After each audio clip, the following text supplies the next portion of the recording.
দর্শন দর্শন দর্শন দর্শন।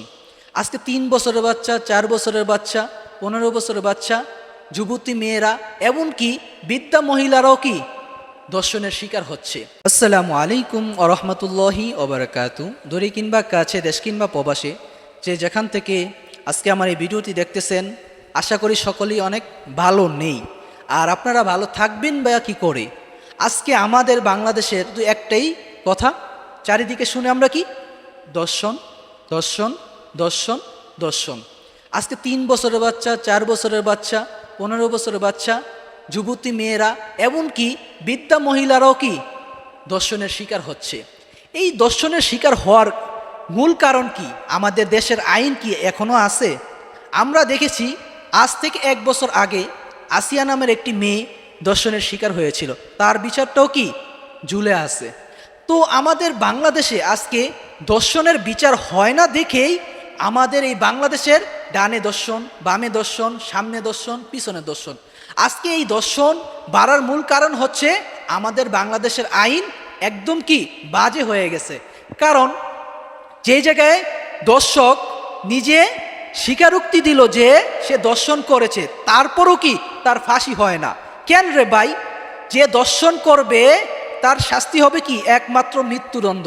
আমরা চাই আমাদের বাংলাদেশে এমন একটা আইন করা হোক, যদি কেউ দর্শন করে প্রমাণ হয়ে যায় তাকে প্রকাশ্যে ফাঁসি দিতে হবে, না হয় কি তাকে মৃত্যুদণ্ড কি দিতে হবে, এবং 3 থেকে 4 দিনের মধ্যেই কি বিচারে কার্যকর করতে হবে। আমরা এরকম একটি বাংলাদেশ চাই। আমি বাংলাদেশের আইনের উপর সম্মান রেখে বলতে চাই যে আপনারা আর কত কাহিনী করবেন। দেখেন আজকে আপনি অবৈধভাবে যদি যতই টাকা পয়সা কামাই করেন, চোখ বন্ধ করে একটু ভাবেন তো, চোখ বন্ধ করলে আপনি কি দেখতেছেন? অন্ধকার। তো ঠিক আপনি একদিন অন্ধকার কবরে চলে যাবেন, কবরে যাওয়ার পরে তো এই টাকা পয়সা নিয়ে যাবেন না। আমরা যারা মুসলিম আছি, আমরা যারা বাংলাদেশে মুসলমান বসবাস করি, আমাদের সরকারও একজন কি মুসলমান। আমরা চাই আমাদের সরকারের মাধ্যমে, আমাদের বাংলাদেশের আইনের মাধ্যমে দর্শকের বিচার হোক।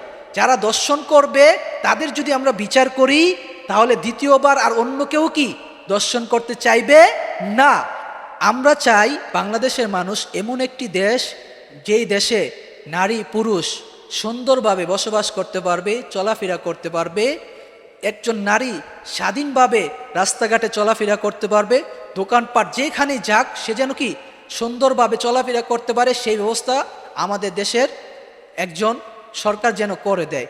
আমি সরকারের কাছে আকুল আবেদন করি, তারা যেন দর্শকের বিচার খুব তাড়াতাড়ি করে। 2-1 জনের বিচার করলেই বাংলাদেশে যারা দর্শনকারী আছে তারা কি ঠিক হয়ে যাবে।